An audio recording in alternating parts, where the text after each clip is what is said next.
Hello my loves, thanks for returning. I hope this video finds you happy and doing well. As you know by the thumbnail, this video is going to be all on my May favorites. So if you're interested, then just keep watching. So this video is going to be really quick. I feel as though I don't have that much for May, and you know me, I'm just going to pretty much keep it consistent with my little hodgepodge of things. You know, I will have some footwear, I'll have some fragrance, you know, I'm gonna have a book, a little makeup, you know how I do. So let me just go ahead and start off with my favorite out of all of my favorites. Does that make sense? My favorite out of all of the favorites. Anyway, so that would be the Moschino Toy 2 perfume. I don't know if you all have smelt this, but when I saw it, I knew that it was something that I absolutely had to have, especially since I bought this little baby, I think it was last year. Do you all remember this eye palette? Now this isn't a part of my favorites, but do y'all remember the Moschino eyeshadow palette? Well, anyway, I have that, and when I saw it, I loved it. So when I saw this, I really didn't even care what it smelled like. I was like, I just have to get it. Just let me get it. But I'm gonna go ahead and read the notes to you all. It's in the fresh family, and anything fresh and fruity or something like that, I always gravitate to. It has a fresh, it says the scent type is fresh and floral, and the key notes are mandarin orange, peony, and ambery woods.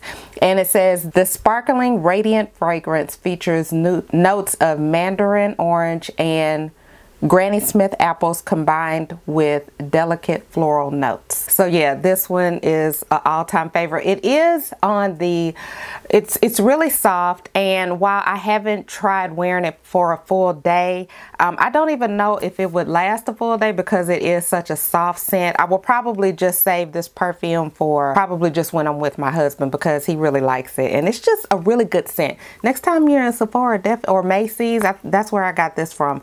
Definitely check it out. So my next favorite is a orange essential oil, and as many of you all know, aromatherapy is a natural way that you can kind of combat a lot of illnesses or problems, or instead of taking medications, you can use aromatherapy to address a lot of issues. And for the month of May, I've really been enjoying using the orange fragrance, and this is just an essential oil, and there's so many different types of scents out there that have a lot of benefits, but for the oil fragrance, it really puts you in a relaxed type of mood. If you have any problems with kind of winding down after work, this would be a good one to use. I just put a couple of drops of this in my diffuser, and I just kind of let it do its work, but it has so many other benefits. Matter of fact, let me just kind of read you a few of them, and before I read them all, there's one that I was actually surprised that I didn't know about, and it says that it's also used as a mild aphrodisiac.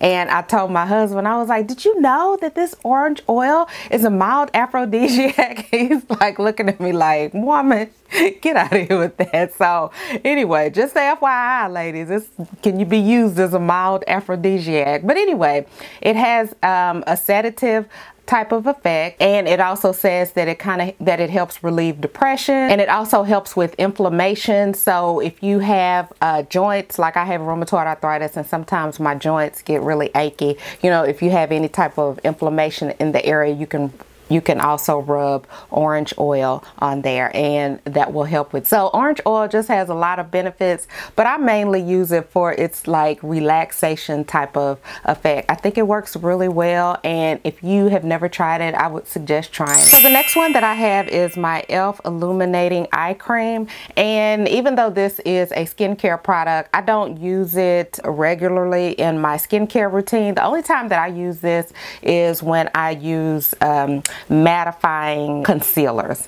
And if you do have mature eyes and, you know, fine lines and wrinkles like that, and you do elect to use a mattifying concealer, it is good to find a good hydrating cream to put under your eyes. And I find that this works really well. I've tried a lot, and you know, with those matte concealers, they can stick, they can get cakey, you know, they can do a lot of things that you might not want them to do, but at the same time, you may want the coverage and things things like that. And I typically like the coverage. If I'm putting it under my eyes and trying to address that, you know, I really want the coverage. So to kind of combat that, I use this eye cream, and I really like it. And it's not the type of the consistency is, you know how when you use some creams and you put it on and it you still kind of have a slippery feel or you know, greasy look or something like that. It absorbs into the skin really well. It just leaves your under eye hydrated and well prepped if you are going to use a mattifying concealer. So this one's really good. I thought it was kind of pricey. It was $10, but you know, I guess e.l.f. is getting more expensive. I don't know. If that's so, let me know down in the comments. All right, and the next one would be my Sephora Lip Stories. I really love all of these. I have the matte, the satin, and the cream formulas, and I love them all. I think the wear time is really good. I think the application is good. I even like the packaging. Each little shade has its own little story, if you will, and I think it's like extra cute. I've said before that I really like Sephora's makeup, and of course I like their makeup brushes and things like that. So these little babies, I would definitely say to try them out.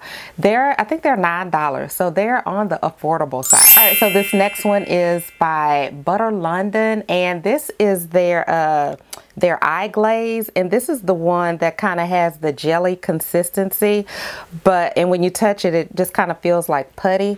And I think that they're really pigmented, very pretty. They have a really nice metallic-y type of look, at least I think. And as you can see, this one has a little bit of glitter and things like that. And I think for it to be a putty jelly type of consistency, I think the product holds up pretty good, because I've had this, I know, going on over a year, 2 years. I don't know. It's been a while and it hasn't dried out. Of course, it has that little cover that you put over it, but these are really nice. And if you haven't tried these, I would say definitely check them out, but see if you can get them on sale. I think they're severely overpriced at $24, but I really like these little babies. So my next favorite is a book, and you know, this book pretty much stays on deck throughout the year, but I've really been using it for the month of May, because the month of May has just kind of been a struggle with me in regards to my illness.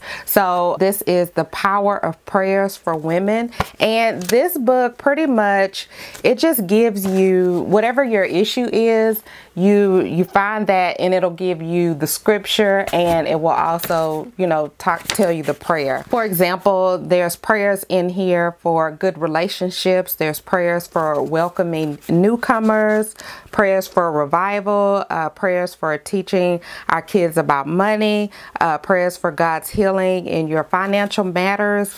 And what I especially like about it is that, again, it gives you whatever issue it is that you're having. It'll have a scripture where you can go straight to the Bible and you can read that, and then it has the prayer. I always think that that's a major plus in my book, because you know, you always want to see what the scripture says. You know, it's good to hear what the author is trying to teach you and tell you, but it's got to be relatable. There's got to be a connection, and I always like to see that.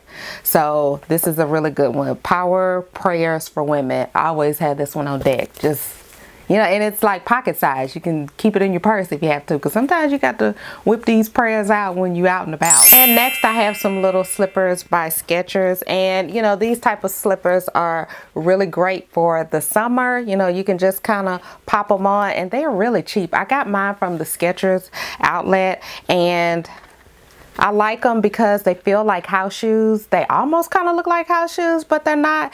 And the little sole is super comfortable. And this part right here is satin. I just think shoes like this are just so cute because they can kind of serve two purposes, kind of like, sort of. But I just wear mine out. And these are great, and I have totally been loving those for the month of May. So that's pretty much it. Those are all of my favorites. What have you been enjoying for the month of May? Please let me know down in the comments. I'd love to hear about it. Thank you so much for tuning in, and until my next video, smooches.